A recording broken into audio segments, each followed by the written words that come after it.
স্বভাব। কবি আব্দুল আওয়াল। স্বভাব বলতেই জগতে বড় অভাব তার, মানুষ নামের জন্ম নিয়ে হয়েছে জানোয়ার। বিবেক যাহার লয় হয়েছে নাইকো হিতাহিত, স্বভাব দোষে অভাব পুষে জীবন বিপরীত। লোকচুরির মুখোশধারী শেথা বর্ণচোরার দল, জগৎ মাঝে মহৎ কাজে করছে ওরাই ছল।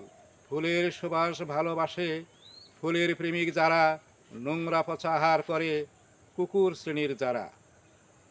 পানির সাথে তেল মিশালে সাগর জলে ভাসে, পোষা পাখি উড়ে গেলেও সে তো আবার ফিরে আসে।